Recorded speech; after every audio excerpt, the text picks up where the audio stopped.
Hello बच्चों, हमने short video में बनाए थे जिसमें से और हम बोले थे कि दही वाली मांगमा जो चलेंगे चैप्टर बहुत बेहतरीन तरीके से और एक एक करके चलेंगे। कहानी किस तरीके से एक कहानी एक दही एक मांगमा है जो दही बेचने वाली है औरत, और इस कहानी के एक एक पॉइंट हम समझते हुए चलेंगे। और मेरे जो जहाँ जहाँ पेन जा रहे हैं वहाँ वहाँ सबसे, अगर आप लोग, ये जरूरी नहीं है अगर आप अगर हाँ हेडफोन हो या ईयरफोन हो, अगर आप कान में लगाकर अगर सुनेंगे तो बिल्कुल बिना चालू करके एकदम आंख मूंद करके एकदम सुनिए, कोई बात नहीं। कहानी एकदम अंतर मन में ही उतरेगी और कहानी में कोई कमी नहीं आएगी जिसमें कि बेहतरीन लगे। सबसे बेहतरीन एक बार सुन के कोशिश कीजिए, देखिए, एक बार मौका दीजिए सुनने का। हाँ, सुनिए एक बार, और अगर अच्छा लगे तो कमेंट सेक्शन में जरूर बताइएगा कि कैसा बेहतर कहानी लगे, और कोशिश कीजिएगा कि उससे भी और बेहतर से बेहतर कहानी का हाँ लाने के लिए आपके बीच में बहुत से बेहतर कोशिश, हाँ, धुन के साथ कि कहानी क्या है, आर्थिक क्या है, मेन निचोड़ क्या है,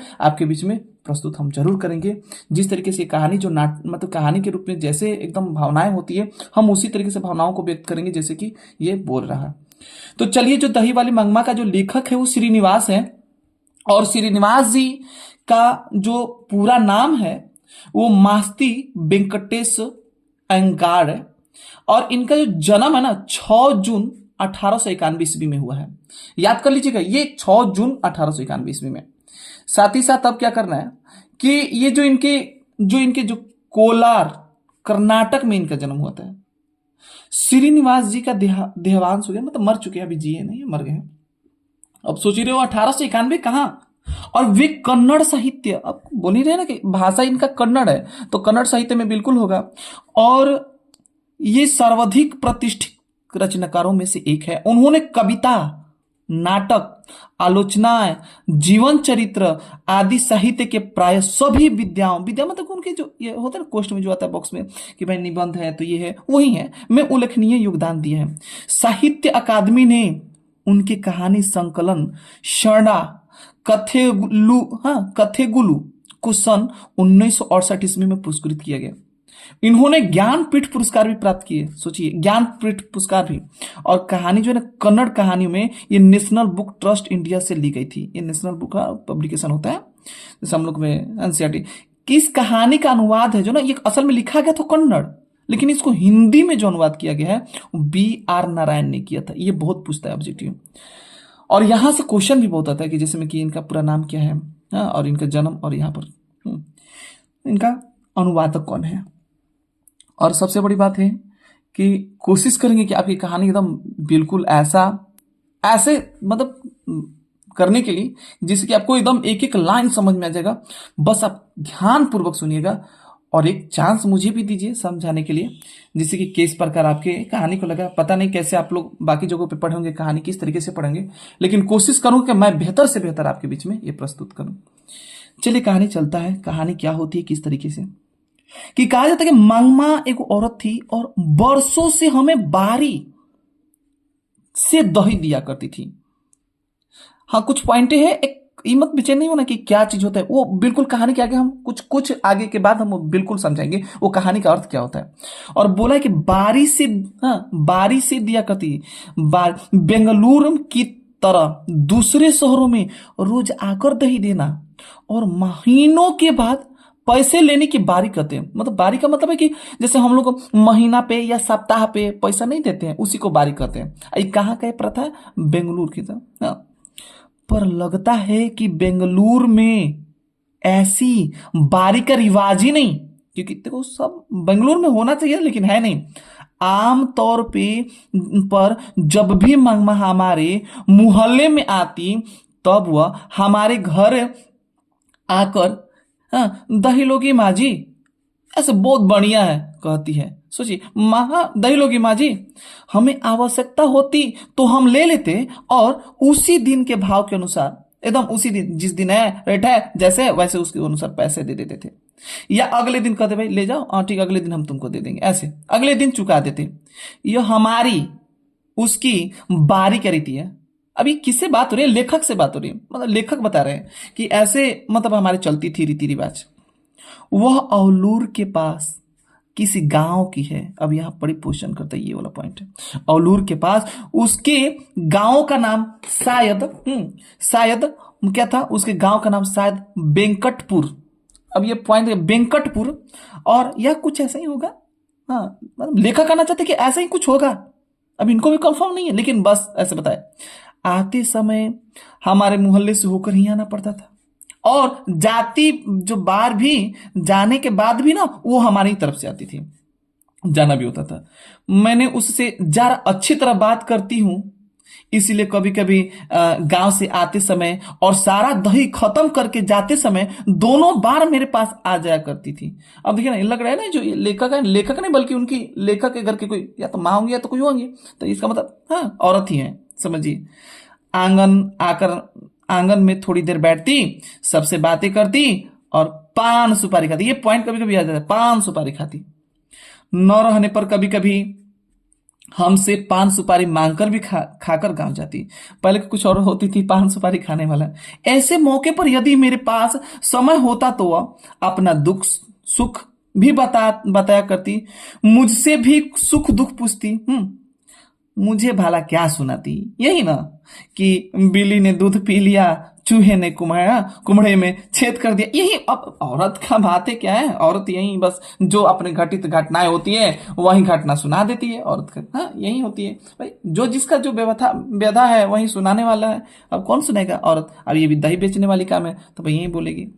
तब वह दुनिया ही ऐसी है कहकर उसके अनुभव के पीछे की ना अनुभव की बातें सुनाती।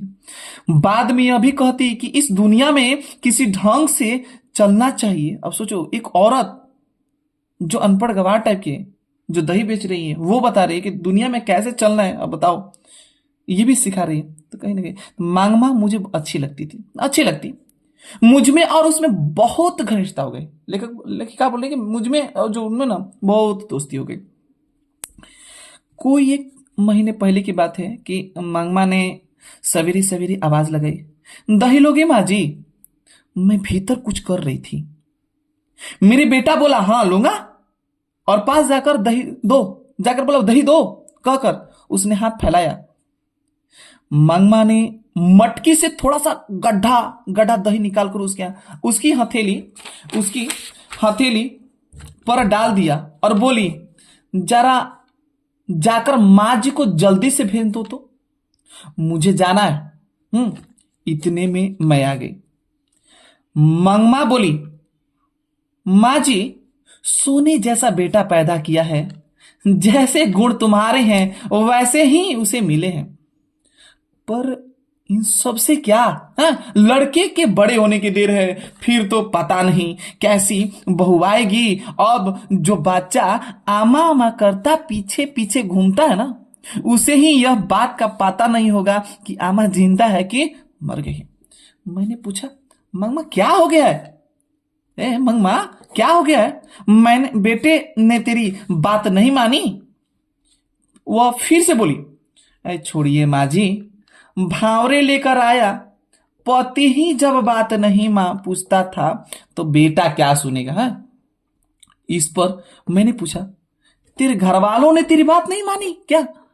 वो कहने लगी, अरे माँ जी, मेरे भाग में एक अच्छी धोती तक नहीं है, किसी और ने पहन ली, और वो भी कैसे? वो साड़ी के चक्कर में उसी के पीछे लगा रह गया। जो भी वह समझता रहा, आखिर मेरा घर है, मेरी घरवाली है, इसीलिए मैं भी चुप रही कि घरवाला तो है, अर्थात मेरा घर वाला है, मैं उसे क्या बोलूं, आखिर मेरा है तो मेरा। सच कहती हूं कि अमृत बेच रही हूं, लेकिन खा गया क्या गए? पति खा गई। ऐसे दुनिया में ताना बड़ी मारते हैं लोग।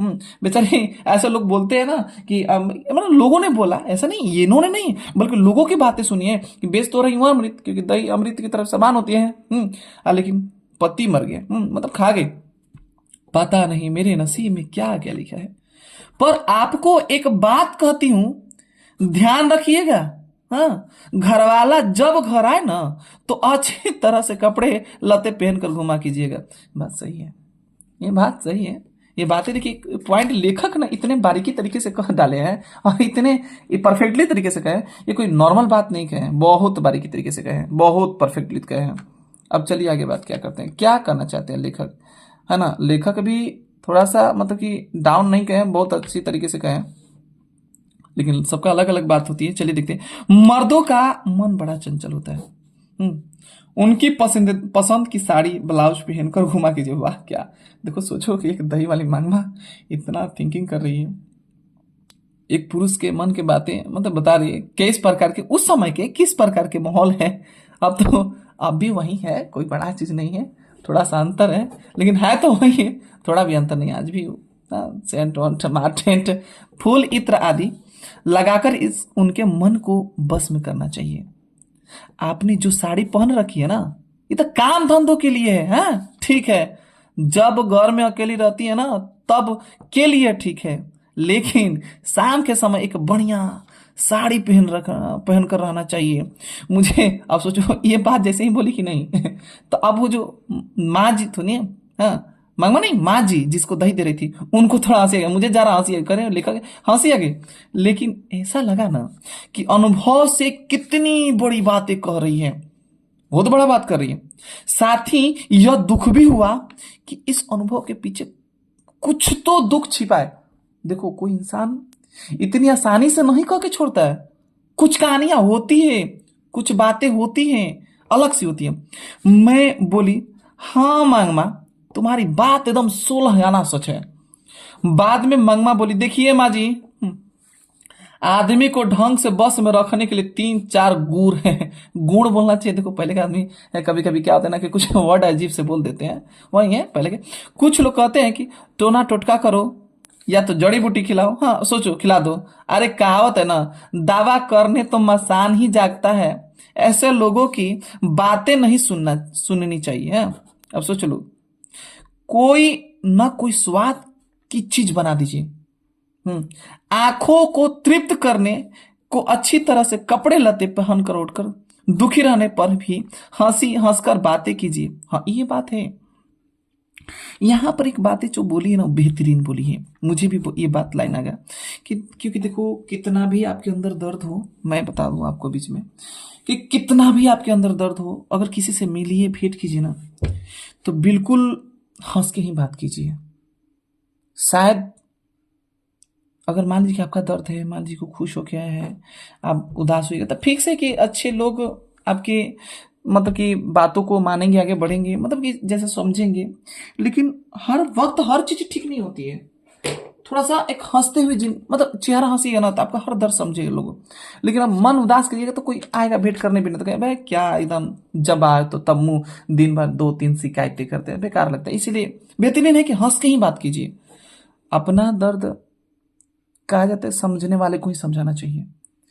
बांटो उसी से जो उसके लायक हो, ये नहीं कि अपना दर्द हर लोगों से नहीं बांटना चाहिए, उसके लायक होना चाहिए।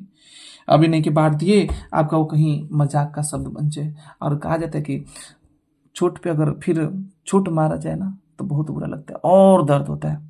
ऐसे चोट नहीं है तो कोई बात नहीं है, लेकिन चोट पे चोट मारा जाए तो और दर्द होता है। तो ये बहुत बड़ा बात बोल दी। घर के लिए जो चाहिए एक बार खूब मंगवा लीजिए। हाँ ये औरत लोग तो ज्यादातर बुरा मत मानिएगा, लेकिन रियलिटी है कि हाँ ये बात सही बोले, परफेक्ट बोलिए। आज के डेट में महा भाई नई टाइम पे दो तो फिर महंगा में होगा।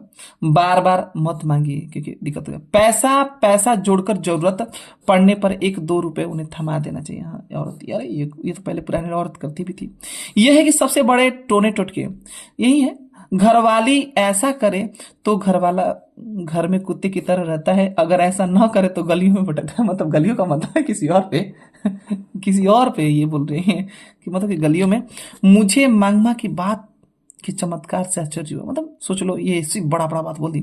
दो इधर उधर की बातें करके मैंने उसे भेज दिया। हाँ नहीं तो बतियाने औरत का जाता है और बतियाने में तो सिंपल ही बात है कि 1 कोठरी से 2 कोठरी धान बदलने में देरी ना है, बहुत टाइम टाइम थोड़ी लगता है, बड़ी जल्दी हो जाती है।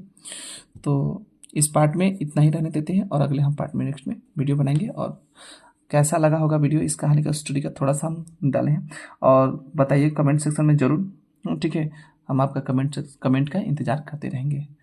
तो आप जाते जाते कमेंट सेक्शन बिल्कुल बताना मत भूलिएगा। Okay, thank you for watching videos.